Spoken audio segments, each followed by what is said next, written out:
আমি এই মুহূর্তে আছি গাইবান্ধা সরকারি বালক উচ্চ বিদ্যালয় স্কুল প্রাঙ্গণে, যেখানে চলছে শিক্ষকদের কর্মবিরতি। তারা 4 দফা দাবি বাস্তবায়নের লক্ষ্যে কিন্তু এই কর্মবিরতি শুরু করেছে। আজকে কিন্তু এই বিদ্যালয়ের যথারীতি পরীক্ষা ছিল। এখানে ছাত্ররা আসছিলেন এবং তারা কর্মবিরতি থাকার কারণে কিন্তু তারা পরীক্ষা দিতে পারছেন না।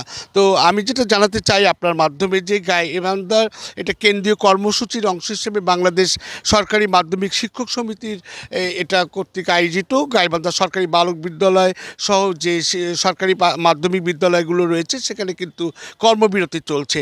তারা বলছে সরকারি মাধ্যমিক বিদ্যালয়ের শিক্ষকদের সাথে দীর্ঘদিন ধরে চলে আসা বৈষম্যের প্রতিবাদে এবং 4 দফা দাবি বাস্তবায়নের লক্ষ্যে কিন্তু আজ থেকে তারা এই কর্মবিরতিতে গেছেন।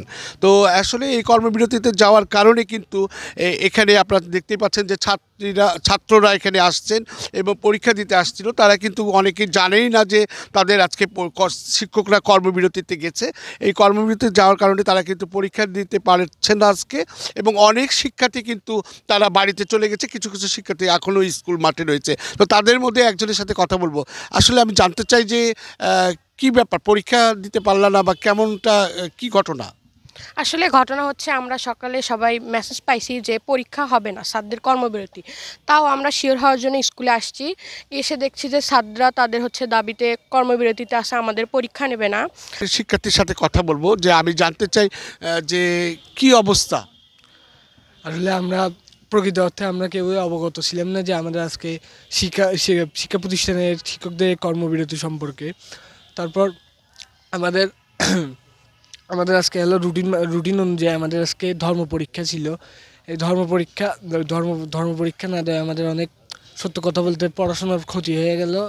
আমি আরেকজনের সাথে কথা বলবো, যে তোমার আসলে কেমন মনে হচ্ছে যে শিক্ষকরা যে কর্মবিরতিতে গেছে, কেন তাদের এই যুক্তিটা কি কেমন, বা তুমি কি বলতে চাচ্ছ?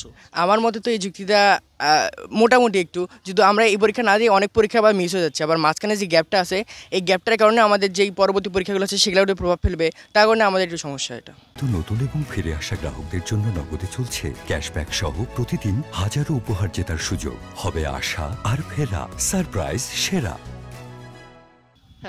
এই সরকারি মাধ্যমিক বিদ্যালয়গুলোর মতোই কিন্তু এই গাইবান্ধা সরকারি বালক বিদ্যালয়ে শিক্ষকদের কিন্তু কর্মবিরতি চলছে। তো এই কর্মবিরতি চলাকালে কিন্তু তারা বলছে যে তাদের যে 4টা দাবি রয়েছে, তাদের মধ্যে সহকারী শিক্ষক পদটি নবম গ্রেডের বিসিএস সাধারণ শিক্ষা ক্যাডারভুক্ত করে দ্রুত সময় মাধ্যমিক শিক্ষা অধিদপ্তর কর্তৃক গেজেট প্রকাশ করতে হবে। 2 নম্বর হচ্ছে বিদ্যালয় পরিদর্শন শাখার সকল শূন্য পদের নিয়োগ, পদোন্নতি ও পদায়নের ব্যবস্থা করা।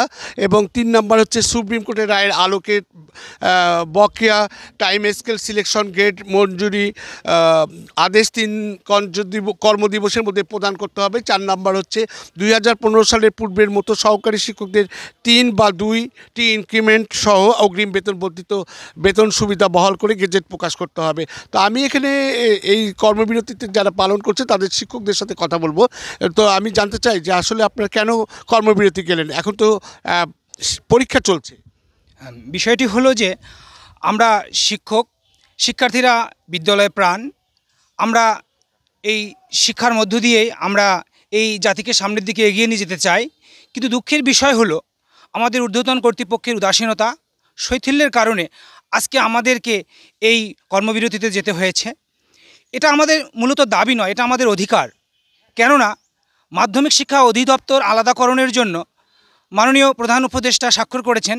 অদৃশ্য শক্তির কারণে সেটি গেজেট আকারে প্রকাশিত হচ্ছে না। আমরা চাই আমাদের নবম এই ক্যাডার পদ ধরে, মাধ্যমিক শিক্ষা ক্যাডার পদ ধরে একটি স্বতন্ত্র মাধ্যমিক শিক্ষা অধিদপ্তর গড়ে উঠুক। আমি এখন আরেকজন শিক্ষিকার সাথে কথা বলবো, যে আমি জানতে চাই যে আসলে আপনারা তো এই কর্মবিরতিতে গেছেন, তো এটার আসলে দাবি না বাস্তবায়ন হলে আপনারা কি করবেন? ভালো যে চায় তারা হচ্ছে শিক্ষক। আমরা কখনোই চাইনি যে আমরা কর্মবিরতিতে যাই বা ওদের কোনো ক্ষতি হোক। আমরা সবচেয়ে বাধ্য হয়েই এই অবস্থানে গেছি। তো যতক্ষণ পর্যন্ত আমাদের দাবি পূরণ না হচ্ছে ততক্ষণ আমরা এটা করতেই থাকবো। আমি এখন আরেকজন শিক্ষকের সাথে কথা বলবো, যে আমি জানতে চাই যে এই কর্মবিরতি আপনারা কতদিন চালাবেন, এবং আপনার তো এখন পরীক্ষা শুরু হয়েছে, সেই সময় আপনারা এই কেন্দ্রীয় কর্মসূচির অংশ হিসাবে আপনারা কর্মবিরতি করছেন, তো আপনাদের এটা কতদিন চলবে? আমাদের এই আসলে আমরা কর্মবিরতি যেতে চাইনি, আমরা ফাইল ওয়ার্কের মাধ্যমে আমাদের দাবিগুলো আদায় করার চেষ্টা করছিলাম। যখন সরকার আমাদের ফাইলগুলো রিজেক্ট করে দিচ্ছে, আমাদের দাবিগুলো মানছে না, তখন বাধ্য হয়ে আমাদেরকে এই পরীক্ষার সময় ছাত্রদেরকে দিকে তাকিয়েও আমরা বাধ্য হয়েছি এই কর্মসূচি দিতে, কেন্দ্রীয় কর্মসূচি অংশ হিসেবে।